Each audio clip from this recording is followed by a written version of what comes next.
അറക്കലിൻ്റെയും ചിറക്കലിൻ്റെയും പാരമ്പര്യം പേറുന്ന നാട്, ചരിത്രം നെഞ്ചോട് ചേർത്ത ഉജ്ജ്വലമായ നിരവധി കർഷക സമരങ്ങളുടെ സ്മരണകൾ ഉറങ്ങുന്ന മണ്ണ്. കമ്മ്യൂണിസവും ഗാന്ധിസവും ഒരുപോലെ സ്വാധീനിച്ചിട്ടുണ്ട് കണ്ണൂരിനെ. അതുകൊണ്ട് തന്നെ ഒരു രാഷ്ട്രീയ പാർട്ടിയോടും പ്രത്യേക മമത കാട്ടിയ ചരിത്രമില്ല കണ്ണൂർ ലോക്സഭാ മണ്ഡലത്തിന്.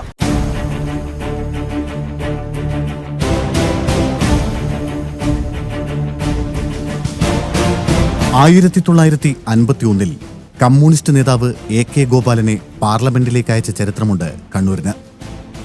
എന്നാൽ കമ്മ്യൂണിസ്റ്റ് പ്രസ്ഥാനത്തിന് ഏറെ വേരോട്ടമുള്ള ഈ മണ്ണിൽ നിന്ന് മണ്ഡല പുനർനിർണയത്തിന് ശേഷം നടന്ന 77-ലെ ആദ്യ തെരഞ്ഞെടുപ്പിൽ CPIയിലെ CK ചന്ദ്രപ്പൻ ജയിച്ചു കയറിയത് കോൺഗ്രസ് പിന്തുണയോടെയാണ്. സപ്തകക്ഷി മുന്നണിയുടെ ഭാഗമായിരുന്നു അന്ന് CPI. 80-ൽ പക്ഷേ കഥ മാറി. AK ആന്റണിയുടെ നേതൃത്വത്തിലുള്ള കോൺഗ്രസിലെ ഒരു വിഭാഗം ഇടതുപാളയത്തിലെത്തി. ആന്റണി കോൺഗ്രസിലെ K കുഞ്ഞമ്പു ലോക്സഭയിലേക്ക് തെരഞ്ഞെടുക്കപ്പെട്ടു. പിന്നീട് കണ്ണൂർ ലോക്സഭാ മണ്ഡലം UDFന്റെയും മുല്ലപ്പള്ളി രാമചന്ദ്രന്റെയും തട്ടകമായിരുന്നു. 984 മുതൽ 98 വരെ തുടർച്ചയായി 5 തവണ മുല്ലപ്പള്ളി ലോക്സഭയിൽ കണ്ണൂരിനെ പ്രതിനിധീകരിച്ചു. 99-ൽ AP അബ്ദുള്ളക്കുട്ടിയിലൂടെ LDF കണ്ണൂരിൽ തിരികെ എത്തി. 2004-ലും ഈ വിജയം ആവർത്തിച്ചു. അബ്ദുള്ളക്കുട്ടി UDF പാളയത്തിലേക്ക് ചേക്കേറിയതിനു ശേഷം നടന്ന 2009-ലെ തെരഞ്ഞെടുപ്പിൽ K സുധാകരനിലൂടെ UDF കണ്ണൂർ വീണ്ടും തിരിച്ചുപിടിച്ചു.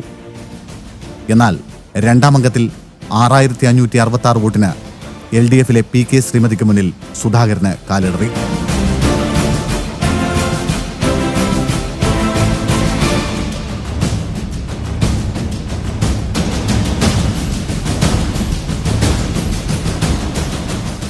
കേന്ദ്രത്തിൽ ശക്തമായ ഒരു കോൺഗ്രസ് ഗവൺമെൻറ് ഉണ്ടാവണമെന്ന് പണ്ടേ ഉള്ളൊരാഗ്രഹം ഇവിടുത്തെ പാർലമെൻറ്റിലെ വോട്ടർമാർക്കുണ്ട്.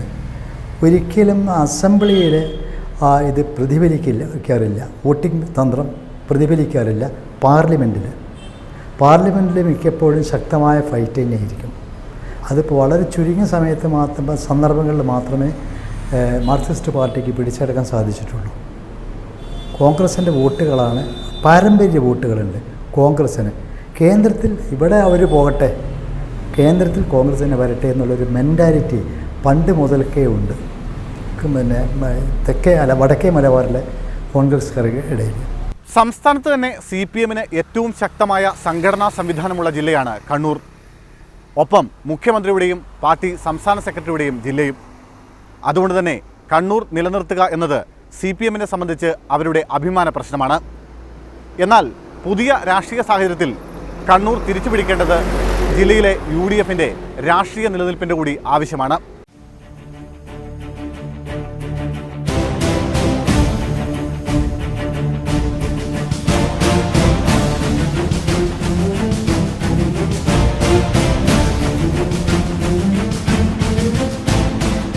ലോക്സഭാ മണ്ഡലത്തിന്റെ ഭാഗമായ 7 നിയമസഭാ മണ്ഡലങ്ങളിൽ ധർമ്മടം, മട്ടന്നൂർ, തളിപ്പറമ്പ്, കണ്ണൂർ എന്നിവ നിലവിൽ LDFനൊപ്പമാണ്.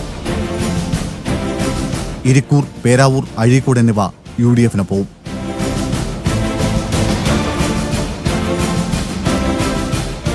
കണ്ണൂരിൽ കഴിഞ്ഞ തവണ 1196 വോട്ടുകൾക്ക് LDF ജയിച്ചു കയറിയെങ്കിലും UDFന് സ്വാധീനമുള്ള നിയമസഭാ മണ്ഡലമാണിത്.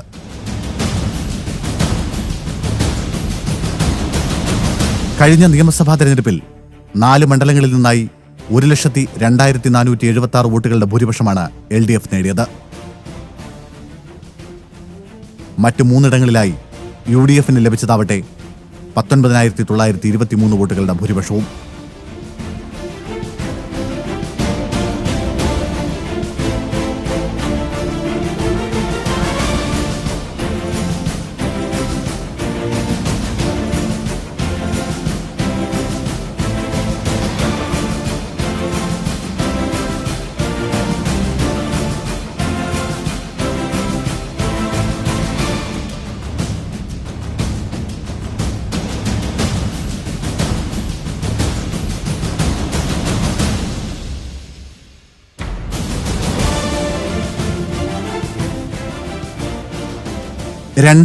ലെ തെരഞ്ഞെടുപ്പിൽ 43,151 വോട്ടുകളുടെ ഭൂരിപക്ഷത്തിലാണ് UDF സ്ഥാനാർത്ഥി K സുധാകരൻ കണ്ണൂരിൽ നിന്ന് ജയിച്ചു കയറിയത്. എന്നാൽ ഈ ചരിത്രം 2014 സുധാകരനെ തുണച്ചില്ല. 6566 വോട്ടുകൾക്ക് PK ശ്രീമതിക്ക് മുന്നിൽ സുധാകരൻ അടിയറവ് പറഞ്ഞു. MP എന്ന നിലയിൽ PK ശ്രീമതി നടത്തിയ പ്രവർത്തനങ്ങളും നിയമസഭാ തെരഞ്ഞെടുപ്പിലെ മൃഗീയ ഭൂരിപക്ഷവും ഇത്തവണയും തുണയാകുമെന്ന പ്രതീക്ഷയിലാണ് LDF. കഴിഞ്ഞ 5 വർഷക്കാലം MP എന്ന നിലയിൽ ശ്രീമതി PK ശ്രീമതി ടീച്ചർ ഏറ്റവും മികച്ച നല്ല പ്രകടനമാണ് നമ്മുടെ പാർലമെൻറ്റ് മണ്ഡലത്തിൽ കാഴ്ചവെച്ചത്. ഒരുപക്ഷെ സമീപകാലത്തൊന്നും ഇല്ലാത്ത നിലയിൽ പാർലമെൻറ്റ് അംഗങ്ങൾ ഇടപെടാത്ത നിലയിൽ ജില്ലയിലെ വലിയ വികസനത്തിന് നേതൃത്വം കൊടുക്കാൻ ശ്രീമതി ടീച്ചർക്ക് കഴിഞ്ഞു. മാത്രമല്ല, ശ്രീമതി ടീച്ചറുടെ സാന്നിധ്യം പല വിഷയങ്ങളിലും പല പ്രശ്നങ്ങളിലും മണ്ഡലത്തിലാകെ നിറഞ്ഞു നിന്ന് നേതൃത്വം കൊടുക്കാൻ കഴിഞ്ഞു എന്ന പ്രത്യേകതയുണ്ട്. ഇപ്പോൾ നമ്മൾ വികസന കാര്യം തന്നെ എടുത്ത് പരിശോധിച്ച് നോക്കിയാൽ സംസ്ഥാനത്ത് ഏറ്റവും കൂടുതൽ സെൻട്രൽ റോഡ് ഫണ്ട് 185 കോടി രൂപയുടെ സെൻട്രൽ റോഡ് ഫണ്ട് നമ്മുടെ ജില്ലയിൽ കൊണ്ടുവരാൻ കഴിഞ്ഞു. അത് സംസ്ഥാനത്ത് ആകെ അനുവദിച്ചതിൻ്റെ 80% നമ്മുടെ ജില്ലയിലാണ് വന്നത്. ജില്ലയിലെ മറ്റു വികസനങ്ങൾ, ജില്ലാ ആശുപത്രിയിൽ തന്നെ ഡയാലിസിസ് യൂണിറ്റിൻ്റെ വികസനത്തിന് വേണ്ടി 5 മെഷീൻ ടീച്ചർ പ്രത്യേകമായി നൽകുന്ന നിലയുണ്ടായി. അതോടൊപ്പം തന്നെ ജില്ലയിൽ റെയിൽവേ സ്റ്റേഷൻ്റെ വികസനം, നമ്മുടെ കണ്ണൂർ മെയിൻ റെയിൽവേ സ്റ്റേഷന് ഏതാണ്ട് 5 കോടിയോളം രൂപയുടെ വലിയ ബൃഹത് പദ്ധതികൾ അവിടെ ആവിഷ്കരിക്കുന്ന നേതൃത്വം കഴിഞ്ഞു. കണ്ണപുരം, വളപട്ടണം, പാപ്പിൻശ്ശേരി തുടങ്ങിയ ചെറിയ റെയിൽവേ സ്റ്റേഷനുകളുടെ വികസനത്തിന്, നമ്മുടെ സൗത്ത് റെയിൽവേ സ്റ്റേഷൻ്റെ നവീകരണത്തിനെല്ലാം വേണ്ടിയിട്ടുള്ള ഇടപെടൽ നടത്തി. ടീച്ചറുടെ ഫണ്ടിൽ നിന്ന്, MP-യുടെ പ്രാദേശിക വികസന ഫണ്ടിൽ നിന്ന് തന്നെ നമ്മുടെ അംഗൻവാടികൾ, വിദ്യാഭ്യാസ സ്ഥാപനങ്ങൾ, പ്രാദേശിക റോഡുകളുടെ വികസനം, അങ്ങനെ ഒരു MP-യുടെ നല്ല സാന്നിധ്യം നമ്മുടെ വികസന പ്രവർത്തനങ്ങളിൽ ആകെ ഉണ്ടായി എന്ന് പറയാൻ കഴിയുന്ന ഒരു 5 വർഷക്കാലമാണ് നടന്നത്. എന്നാൽ മാറിയ രാഷ്ട്രീയ സാഹചര്യങ്ങളിലാണ് UDF-ന്റെ പ്രതീക്ഷ. രാഹുൽ ഗാന്ധിയുടെ നേതൃത്വവും കേന്ദ്രത്തിൽ ഇടതുപക്ഷത്തിന്റെ പ്രസക്തിയില്ലായ്മയും തന്നെയാണ് കണ്ണൂരിലും UDF ഇത്തവണ പ്രധാന പ്രചാരണായുധമാക്കുന്നത്. ഒരിക്കൽ കൂടെ ഇന്ത്യൻ പാർലമെൻറ്റ് മോഡിയുടെ കയ്യിലേക്ക് പോയാൽ ഈ രാജ്യത്ത് അതൊരു ഡെമോക്രസിയുടെ അവസാനത്തെ തിരഞ്ഞെടുപ്പായിരിക്കുമെന്ന് കാണുന്ന ലക്ഷോപലക്ഷം ആളുകളുണ്ട്. അപ്പോൾ ഇവിടുത്തെ പ്രശ്നം അന്നേരം നിങ്ങൾ ഈ പറയുന്ന പ്രാദേശിക വിഷയങ്ങളൊന്നുമല്ല, നാഷണൽ ഇൻട്രസ്റ്റാണ്. ഇവിടുത്തെ മൈനോറിറ്റീസ് എന്ന് പറയുന്നവർ ആശങ്കാഭരിതരാണ്. അവരൊക്കെ ഈ ഗവൺമെൻറ്റിന് പരിസമാപ്തി കുറിക്കാൻ ഏത് എക്സ്റ്റൻറ്റിലും പോകാൻ തയ്യാറെടുത്ത് നിൽക്കുന്ന ഒരു മനസ്സിൻ്റെ ഉടമസ്ഥരാണ്. ഇന്നലെ വരെ കോൺഗ്രസ്സിന് പ്രതിപക്ഷത്തെ ഒരുമിപ്പിച്ച് കൊണ്ടുപോകാൻ സാധിക്കുമോ എന്ന ആശങ്കയുണ്ടായിരുന്നു എല്ലാ പാർട്ടികൾക്കും. പക്ഷേ രാഹുൽ ഗാന്ധിയുടെ രാഷ്ട്രീയ രംഗത്ത് അദ്ദേഹത്തിൻ്റെ ഉയർച്ച, അദ്ദേഹത്തിൻ്റെ വളർച്ച, അദ്ദേഹത്തിൻ്റെ ഒരു കോൺഫിഡൻസ്, അദ്ദേഹത്തിൻ്റെ ഒരു വിഷൻ, അദ്ദേഹത്തിൻ്റെ ഒരു പൊളിറ്റിക്കൽ എത്തിക്സ് ഇന്ത്യൻ ജനത മാത്രമല്ല ലോകം മുഴുവൻ ചർച്ച ചെയ്യപ്പെടുന്ന ഒരു സമയമാണ്.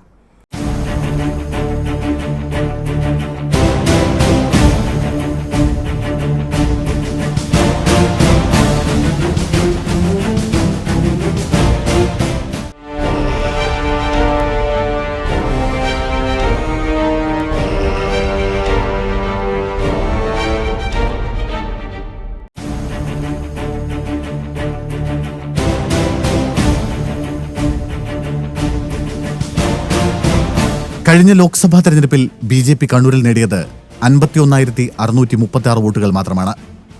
നിയമസഭയിൽ അത് 89,343 എന്നതിനപ്പുറം മണ്ഡലത്തിൽ കാര്യമായ വേരോട്ടമുണ്ടാക്കാൻ ഇതുവരെ BJPക്ക് സാധിച്ചിട്ടില്ല. അതുകൊണ്ട് തന്നെ വിജയപ്രതീക്ഷയ്ക്കപ്പുറം വോട്ട് നിലയിൽ എന്ത് നേട്ടമുണ്ടാക്കാൻ സാധിക്കും എന്നതാണ് BJP കേന്ദ്രങ്ങളുടെ നോട്ടം. 60% വരുന്ന ഹിന്ദു വോട്ടർമാരിൽ ശബരിമല വിഷയം സൃഷ്ടിച്ചേക്കാവുന്ന ചലനങ്ങളിലാണ് BJP കണ്ണുവെക്കുന്നത്. വോട്ട് ബാങ്കിനെ കുറിച്ച് പറയുമ്പോൾ കണ്ണൂരിലെ മഹാഭൂരിപക്ഷം വരുന്ന ഭൂരിപക്ഷ സമുദായത്തിൻ്റെ വോട്ട് അതിന്നും കൈക്കലാക്കിയിട്ടുള്ളത് ഇടതുപക്ഷമാണ്. അത് കഴിഞ്ഞാലാണ് UDF. പക്ഷേ ശബരിമല വിഷയത്തിൽ ഇടതുപക്ഷം എടുത്തിരിക്കുന്ന തുറന്ന എതിർപ്പ്, അതോടൊപ്പം തന്നെ UDF എടുത്തിരിക്കുന്ന അവസരവാദ നിലപാട്, ഇതൊക്കെ ജനങ്ങളിൽ എത്തിച്ചുകൊണ്ട് ശബരിമല വിഷയം ഇന്ന് കണ്ണൂർ ജില്ലയിൽ അയ്യപ്പ ജ്യോതിക്ക് ലഭിച്ചിരിക്കുന്ന അംഗീകാരം, അതിലെ ജനസാന്നിധ്യം, അതൊക്കെ തന്നെ വലിയൊരു മാറ്റത്തിൻ്റെ സൂചനയാണ്. അത്തരത്തിലുള്ള ഒരു മാറ്റം കൂടി ഈ തെരഞ്ഞെടുപ്പിൽ ഞങ്ങൾ പ്രതീക്ഷിക്കുന്നുണ്ട്. അതൊക്കെ BJPക്ക് അനുകൂലമായി ഭവിക്കും, NDAക്ക് അനുകൂലമായി ഭവിക്കും എന്നാണ് ഞങ്ങൾ പ്രതീക്ഷിക്കുന്നത്. മണ്ഡലത്തിൽ ശക്തമായ സാന്നിധ്യമല്ലെങ്കിലും മുന്നണികളുടെ ജയപരാജയങ്ങളെ നിർണ്ണയിക്കുന്നതിൽ STPI വോട്ടുകളും ഏറെ നിർണായകമാണ്.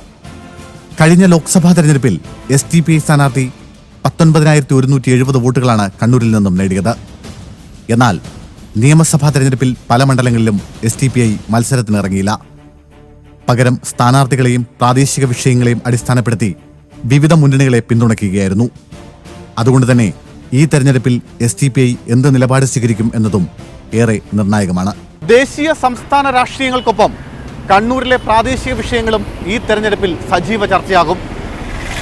മട്ടന്നൂരിലെ യൂത്ത് കോൺഗ്രസ് പ്രവർത്തകൻ ഷുഹൈബ് അടക്കമുള്ളവരുടെ രാഷ്ട്രീയ കൊലപാതകങ്ങളും പാർട്ടി ഗ്രാമമായ കീഴാറ്റൂരിൽ സർക്കാരിനെതിരെ ഉയർന്നു വന്ന ദേശീയപാതാ വിരുദ്ധ സമരവുമാണ് ഇതിൽ പ്രധാനം. കണ്ണൂരിലെ അക്രമ രാഷ്ട്രീയത്തിന് ഇവിടുത്തെ രാഷ്ട്രീയ ചരിത്രത്തോളം തന്നെ പഴക്കമുണ്ട്. LDF സർക്കാർ അധികാരത്തിലെത്തിയ ശേഷം 8 രാഷ്ട്രീയ കൊലപാതകങ്ങളാണ് ജില്ലയിലുണ്ടായത്.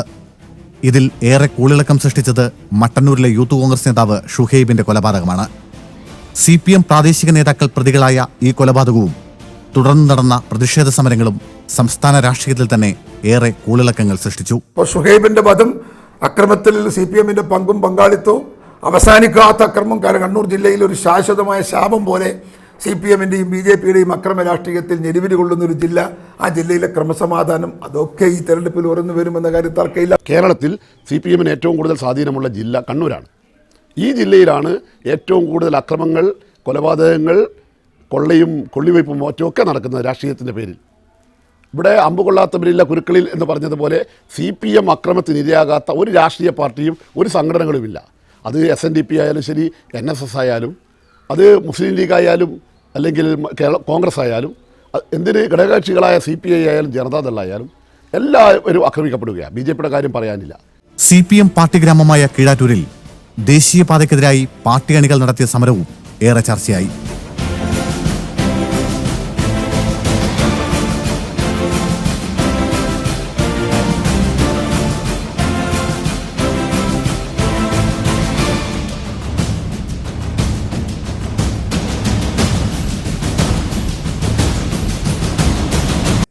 സമരം BJP ഏറ്റെടുത്തതോടെ പ്രതിരോധവുമായി CPM സംസ്ഥാന നേതൃത്വം തന്നെ രംഗത്തെത്തി. കീഴാറ്റൂർ സമരക്കാരെ ഒടുവിൽ BJP കൈവിടുകയും ഭൂമി ഏറ്റെടുക്കൽ നടപടി ഏതാണ്ട് പൂർത്തിയാവുകയും ചെയ്തെങ്കിലും ആ സമരമുയർത്തിയ അലയൊലികൾ ഇതുവരെ നിലച്ചിട്ടില്ല. ഏറ്റവും ഒടുവിൽ കീഴാറ്റൂർ വിഷയം മുൻനിർത്തി ഈ തെരഞ്ഞെടുപ്പിൽ CPMനെതിരെ പരസ്യമായി പ്രചാരണത്തിനിറങ്ങുമെന്ന പ്രഖ്യാപനവും വയൽക്കിളികൾ നടത്തിക്കഴിഞ്ഞു. തെരഞ്ഞെടുപ്പ് വിഷയം എന്തോ ആയിക്കോട്ടെ, മുൻപിൻ നോക്കാതെ അരിവാൾ ചുറ്റികൾക്ക് മാത്രം വോട്ട് ചെയ്യുന്ന ഒരു നാട്ടിൽ നിന്ന് പാരിസ്ഥിതിക സമരം പൊട്ടിപ്പുറപ്പെട്ടപ്പോൾ ഞങ്ങളുടെ മുന്നിലേക്ക് ഒരുപാട് അനുഭവങ്ങളാണ് വന്നത്. അത് നെൽവയൽ നികത്തൽ, കുന്നിടിക്കൽ, പശ്ചിമഘട്ടം ഇടിച്ചു നിരത്തൽ, ഇങ്ങനെ ഒരു ചെറിയ വൃത്തത്തിലുണ്ടായിരുന്ന ഒരു ജനസമൂഹം കേരളം നേരിടുന്ന അതിഗുരുതരമായ പാരിസ്ഥിതിക വിഷയങ്ങളെ അഡ്രസ്സ് ചെയ്യപ്പെടുകയുണ്ടായി. അപ്പോൾ കണ്ണൂർ ജില്ലയിൽ തന്നെ വ്യക്തമായി പരിശോധിച്ച് കഴിഞ്ഞാൽ കീഴാറ്റൂർ വയൽ, അതുപോലെ കണ്ണൂരിൻ്റെ കിഴക്കൻ മലയോരത്തെ വ്യാപകമായ കോറി മാഫിയയുടെ ഇടപെടൽ, അതുപോലെ പയ്യന്നൂരിലെ കണ്ടങ്കാളിയിലെ നെൽവയൽ സമരം, കീഴാറ്റൂരിലെ നെൽവയൽ സമരം, തുരുത്തി ദളിത് കോളനിയിലേക്ക് അനധികൃതമായി റോഡ് കൊണ്ടുപോവുക. അപ്പോൾ ഒട്ടനവധി പാരിസ്ഥിതിക വിഷയങ്ങൾ കണ്ണൂർ ജില്ലയിൽ ഉടലെടുത്തിരിക്കുന്നു. ഈ പാരിസ്ഥിതിക വിഷയങ്ങളെ അഡ്രസ്സ് ചെയ്യേണ്ട CPIM തികച്ചും വിരുദ്ധമായി ഇതിനെ അടിച്ചേൽപ്പിച്ചുകൊണ്ട് പാരിസ്ഥിതിക ദുരന്തം കണ്ണൂർ ജില്ലയിൽ ക്ഷണിച്ചു വരുത്താൻ ആവശ്യമായ പ്രവർത്തനങ്ങൾക്ക് നേതൃത്വം കൊടുക്കുന്ന ഒരു യാഥാർത്ഥ്യവും മുന്നിൽ കാണുകയാണ്. ഇതിനൊപ്പം ജില്ലയിലെ വികസന വിഷയങ്ങളും ഈ തെരഞ്ഞെടുപ്പിൽ ചർച്ചയാവും. കണ്ണൂർ വിമാനത്താവളം തന്നെയാണ് ഇതിൽ പ്രധാനം. വിമാനത്താവളത്തിന്റെ നിർമ്മാണ പ്രവൃത്തികൾ പൂർത്തിയാക്കി ഉദ്ഘാടനം നടത്താനായത് LDF നേട്ടമായി ഉയർത്തിക്കാട്ടുന്നുണ്ട്. കണ്ണൂർ അന്താരാഷ്ട്ര വിമാനത്താവളത്തിൽ യഥാർത്ഥത്തിൽ അതിൻ്റെ പൂർത്തീകരണത്തിന് വേണ്ടി ശ്രീ പിണറായി വിജയൻ്റെ നേതൃത്വത്തിലുള്ള ഗവൺമെൻറ് വലിയ പരിശ്രമമാണ് നടത്തിയത്. നമുക്ക് അറിയാവുന്നൊരു കാര്യം, നേരത്തെ ഒരു ഉദ്ഘാടന മാമാങ്കം നടത്തി കഴിഞ്ഞ ഗവൺമെൻറ് അതിൻ്റെ അവസാന കാലത്ത്. പക്ഷേ അതിൻ്റെ പ്രധാനപ്പെട്ട പ്രവൃത്തികൾ മുഴുവൻ പൂർത്തീകരിച്ച് ഈ ഗവൺമെൻറ്റാണ് അതിനെ ഒരു വിമാനത്താവളം എന്ന സ്വപ്നം യാഥാർത്ഥ്യമാക്കുന്ന നിലയിലേക്ക് ഇടപെട്ടത്. നേരത്തെ ഒരു രാഷ്ട്രീയ നാടകം മാത്രമായി മാറുകയായിരുന്നു. ജില്ലയിലെ ജനങ്ങളെ ആക്ഷേപിക്കുകയും അപമാനിക്കുകയും ചെയ്യുന്നതിന് തുല്യമായിട്ടാണ് അന്നത്തെ വിമാനത്താവളത്തിൻ്റെ പ്രവൃത്തി ഉദ്ഘാടനം നടന്നു എന്ന് പറഞ്ഞ് നടത്തിയ പരിശ്രമം. എന്നാൽ വിമാനത്താവളവുമായി ബന്ധപ്പെട്ട അവകാശവാദങ്ങളെ UDF ശക്തമായി ഖണ്ഡിക്കുന്നു. എല്ലാവർക്കും അറിയാലോ ആരെ കുഞ്ഞാണ് വിമാനത്താവളം. പേറ്റാട്ടി ഉണ്ടാവുമല്ലോ, നമ്മൾ പ്രസവിച്ചു കഴിഞ്ഞാൽ പേറ്റാട്ടി ഉണ്ടാവും. പേറ്റാട്ടി ഏതെങ്കിലും പോയിട്ട് എൻ്റെ കുട്ടിയാന്ന് പറയുമോ? ഈ നമ്മൾ ഇതിനെക്കുറിച്ച് എടുത്തോളം പ്രസവം നമ്മൾ നടത്തി പേറ്റാട്ടിയായിരുന്നു ഇവർക്ക് എന്താ നിയമസഭയിൽ പിണറായി വിജയൻ കൊടുത്ത ഉത്തരം നമ്മളെ MLA മാരെയൊക്കെ കയ്യിലുണ്ട്. 90% പ്രവർത്തനം പൂർത്തിയായി എന്നാണ് അദ്ദേഹം നിയമസഭയിൽ അന്ന് പറഞ്ഞത്. 10% പ്രവർത്തനം എന്ന് പറയുന്നത് ആ കെട്ടിടങ്ങളുടേതാണ്. ലോഞ്ച് ആ കെട്ടിടങ്ങളത് മാത്രമാണ്. അത് എത്ര നിസ്സാരമായ വർക്കാണ്. അതിന് 3 കൊല്ലം എടുത്തു അത് തീർക്കാൻ. ഞങ്ങൾക്കത് ഒരു 3 മാസം ഉണ്ടെങ്കിൽ തീർക്കാൻ സാധിക്കുമായിരുന്നതാണ്. അപ്പോൾ ഞങ്ങളിതെല്ലാം റൺവേ അടക്കം പരീക്ഷണ പറക്കൽ നടത്തി പ്രൂവ് ചെയ്ത് ലൈസൻസ് എല്ലാം വാങ്ങി വെച്ചിട്ടാണ് ഞങ്ങൾ പോകുന്നത്. ആ പോകുന്ന ഈ നാട്ടിലെ ജനങ്ങളല്ലേ, വോട്ടർമാർ ഇവിടെയുള്ളവരല്ലേ. പുറത്തു പോയി പറഞ്ഞ ഒരു പരിധിവരെയൊക്കെ ചിലപ്പോൾ ആളെ കേട്ടേക്കും. പക്ഷേ ഇവിടുത്തെ ആളുകൾക്കറിയാലോ മട്ടന്നൂർ എയർപോർട്ട് തീർത്തത് ആരാണ്, തീർത്തത് എവിടം വരെ തീർത്താണ് ഞങ്ങൾ പോയതെന്നൊക്കെ അവർക്കറിയാം.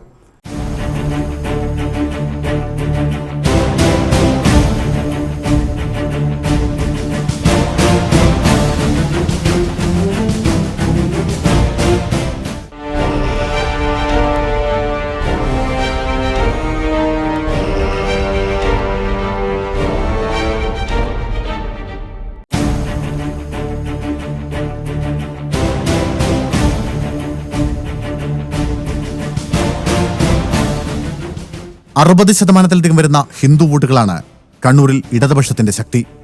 ഇതിൽ തന്നെ ഭൂരിപക്ഷം വരുന്ന ഈഴവ സമുദായം എക്കാലവും ഇടതുപക്ഷത്തിന്റെ ഉറച്ച വോട്ട് ബാങ്കാണ്. UDF-നൊപ്പം നിന്നിരുന്ന ഭൂരിപക്ഷ ഹിന്ദു വിഭാഗത്തിന്റെ വോട്ടുകളും PK ശ്രീമതിയുടെ സ്ഥാനാർത്ഥിത്വം വഴി കഴിഞ്ഞ തവണ കൈക്കലാക്കാൻ ഇടതുപക്ഷത്തിനായി. മലയോര മേഖലകളിലെ ക്രൈസ്തവ വോട്ടർമാരിൽ ഭൂരിഭാഗവും കാലങ്ങളായി UDF-നെയാണ് പിന്തുണയ്ക്കുന്നത്. UDF-നൊപ്പം അടിയുറച്ചു നിന്നിരുന്ന മുസ്ലിം ന്യൂനപക്ഷ വോട്ടുകളിലുണ്ടായ വിള്ളലാണ് കഴിഞ്ഞ തവണ K സുധാകരന് തിരിച്ചടിയായത്. ഇതിനൊപ്പം 2 അപരന്മാർ ചേർന്ന് കവർന്നെടുത്ത 6985 വോട്ടുകളും K സുധാകരന്റെ പരാജയത്തിന് ആക്കം കൂട്ടി. മണ്ഡലത്തിൽ ഏതാണ്ട് ഒരു 68% വരുന്ന ഹിന്ദുസ്, അതിൽ മെജോറിറ്റിയും ഈഴവരും ഏതാണ്ട് കുറച്ച് ഭാഗം മേൽജാതി സവർണന്മാരായിരിക്കുന്ന നായർ നമ്പ്യാർ ഇങ്ങനെ വരും. അതായത് നമ്പ്യാർ അതിലും കുറവാണ്. മറുഭാഗത്ത് വരുമ്പോൾ സമയത്തെന്ന് വെച്ചാൽ മുസ്ലിം, പിന്നീട് വരുന്നത് ഏതാണ്ട് ക്രിസ്ത്യൻ വരുമ്പോൾ ഒരു 18% മാത്രമേ വരൂ. അത് മൈഗ്രേറ്റ് ക്രിസ്ത്യൻസാണ്. പിന്നീട് വരുന്ന ദളിത് പിന്നോക്ക ജനവിഭാഗം. ഈ ദളിത് പിന്നോക്ക ജനവിഭാഗത്തെയും കൂടി നമ്മൾ ഹിന്ദു എന്ന സംഭവത്തിൽ അത് പെടുത്തിയിട്ടാണ് ഈ പറയുന്ന 67 എന്ന് പറയുന്നത്. അപ്പം ഇങ്ങനെ വരുന്നതിനകത്ത് യഥാർത്ഥത്തിൽ ക്രിസ്ത്യൻ മുസ്ലിം വോട്ടുകൾ സ്വാഭാവികമായും വരുന്ന തെരഞ്ഞെടുപ്പിൽ ഇൻ ഫേവർ ഓഫ് UDF ആയിരിക്കും. അവസാന നിമിഷം അട്ടിമറികളൊന്നും ഉണ്ടായില്ലെങ്കിൽ PK ശ്രീമതി തന്നെയാവും കണ്ണൂരിലെ LDF സ്ഥാനാർത്ഥി. മണ്ഡലം തിരിച്ചുപിടിക്കാൻ K സുധാകരനല്ലാതെ മറ്റൊരു പേരും UDF-ന് മുന്നോട്ട് വയ്ക്കാനില്ല. എന്നാൽ ഇത്തവണ മത്സരരംഗത്തേക്കില്ലെന്ന നിലപാടിലാണ് സുധാകരൻ. അങ്ങനെയെങ്കിൽ ആരാവും UDF സ്ഥാനാർത്ഥി എന്ന ചോദ്യത്തിന് ഇനിയും കൃത്യമായ ഒരു ഉത്തരം തെളിഞ്ഞിട്ടില്ല. PK ശ്രീമതിക്ക് തന്നെ ഒരു വട്ടം കൂടി അവസരം നൽകണമെന്നതാണ് CPM നേതൃത്വത്തിന്റെ ഭൂരിപക്ഷ നിലപാട്. MP എന്ന നിലയിലുള്ള ശ്രീമതിയുടെ പ്രവർത്തന മികവും പൊതുസ്വീകാര്യതയും ജാതി സമവാക്യങ്ങളുമാണ് ഇതിനുള്ള കാരണമായി ഇവർ ഉയർത്തിക്കാട്ടുന്നത്. എന്നാൽ EP ജയരാജന്റെ രാജിയിലേക്ക് വഴിവെച്ച ബന്ധുനിയമന വിവാദത്തിൽ ശ്രീമതിക്കുണ്ടായ ജാഗ്രത കുറവും പാർട്ടി അണികളിൽ നിന്ന് പോലുമുണ്ടായ പ്രതിഷേധങ്ങളും ശ്രീമതിയുടെ സ്ഥാനാർത്ഥി സാധ്യതയ്ക്ക് നേരിയ തോതിലെങ്കിലും മങ്ങലേൽപ്പിച്ചിട്ടുണ്ട്. അങ്ങനെ വന്നാൽ MV ഗോവിന്ദന്റെ പേരിനാണ് പാർട്ടി കേന്ദ്രങ്ങളിൽ മുൻതൂക്കം. K സുധാകരനെ രംഗത്തിറക്കിയാൽ മണ്ഡലം തിരിച്ചുപിടിക്കാനാവുമെന്നതാണ് UDF-ലെ പൊതുവികാരം. ഷുഹൈബ് വധവും സുധാകരന്റെ നേതൃത്വത്തിൽ പിന്നീട് നടന്ന സമരങ്ങളും ശബരിമല വിഷയത്തിൽ സുധാകരൻ സ്വീകരിച്ച നിലപാടുകളും മുസ്ലിം ന്യൂനപക്ഷത്തെയും ഹൈന്ദവ വോട്ടുകളെയും UDF-നൊപ്പം നിർത്താൻ കാരണമാകുമെന്നും ഇവർ ചൂണ്ടിക്കാണിക്കുന്നു. ഇത്തവണയും ശ്രീമതി ടീച്ചർ മത്സരിക്കുകയാണെങ്കിൽ ഫൈറ്റ് നമ്മൾ ഉദ്ദേശിക്കുന്നതിനേക്കാളും ഏറ്റവും വലിയ ഒരു നമ്പർ 1 ഫൈറ്റ് തന്നെയായിരിക്കും ഇത്തവണ. ശ്രീമതി അത് അല്പസ്വല്പം കമ്മ്യൂണലുണ്ട്. നമ്മൾ എന്തെല്ലാം പറഞ്ഞാലും ശരി അല്പസ്വല്പം കമ്മ്യൂണലുണ്ട്. ശ്രീമതി ടീച്ചർ നമ്പ്യാർ ഇതിൽ വരുന്നതാണ്. അപ്പോൾ അവർക്ക് അവരുടേതായിരിക്കുന്ന ഒരു വൃത്തങ്ങളുണ്ട്. അപ്പോൾ ആ വോട്ട് അവർ സമാഹരിക്കുന്നത് ഉറപ്പാണ്. പക്ഷെ അപ്പോഴാണ് സുധാകരൻ ആണെങ്കിൽ മറ്റൊന്ന് വരുന്നത്, ഈഴവ വോട്ടുകൾ എൻമാസയായിട്ട് സുധാകരന് പോകുമെന്നുള്ളതാണ്. അതിൽ വലിയ കാര്യമൊന്നും ഇവരുടെ ഒരു പോക്കറ്റിലുള്ള വോട്ടുകൾ അവരുടെ കാലം പാർട്ടി വോട്ടുകൾ നഷ്ടപ്പെടില്ല. പാർട്ടി വോട്ടുകൾ സുധാകരന് പോവില്ല ഈഴവരുടെ. പക്ഷെ എന്നാലും ഒരു ചാഞ്ചല്യം ഉണ്ടാക്കാൻ വേണ്ടിയിട്ട് സാധിക്കുമെന്നാണ് എനിക്ക് തോന്നുന്നത്. ദേശീയ സമിതി അംഗം CK പത്മനാഭനോ സംസ്ഥാന സെൽ കോർഡിനേറ്റർ K രഞ്ജിത്തോ ഇത്തവണ കണ്ണൂരിൽ BJP സ്ഥാനാർത്ഥിയാവാനാണ് സാധ്യത. കഴിഞ്ഞ ലോക്സഭാ തെരഞ്ഞെടുപ്പിൽ 11,70,266 വോട്ടർമാരാണ് കണ്ണൂർ ലോക്സഭാ മണ്ഡലത്തിൽ ആകെ ഉണ്ടായിരുന്നത്. എന്നാൽ നിലവിലെ കണക്കനുസരിച്ച് 12,12,678 മണ്ഡലത്തിലെ ആകെ വോട്ടർമാരുടെ എണ്ണം. ഇവരിൽ 6,42,553 പേർ സ്ത്രീകളും 5,70,125 പേർ പുരുഷന്മാരുമാണ്. കഴിഞ്ഞ തവണത്തേക്കാൾ 42,412 വോട്ടർമാർ ഇത്തവണ മണ്ഡലത്തിൽ അധികമായുണ്ട്. ഈ പുതിയ വോട്ടർമാരും മാറിയ രാഷ്ട്രീയ സാഹചര്യവും ആരെ പിന്തുണയ്ക്കും എന്നതനുസരിച്ചാവും ഇത്തവണ കണ്ണൂരിലെ തെരഞ്ഞെടുപ്പ് ഫലം. രാഷ്ട്രീയ പാർട്ടികളുടെ കണക്കുകളും കണക്കുകൂട്ടലുകളും എന്നും തെറ്റിച്ച ചരിത്രമാണ് കണ്ണൂർ ലോക്സഭാ മണ്ഡലത്തിൻ്റേത്. അതുകൊണ്ട് തന്നെ ഇത്തവണ കണ്ണൂരിൽ കാറ്റ് എങ്ങോട്ട് വീശുമെന്ന് കാത്തിരുന്നു തന്നെ കാണണം.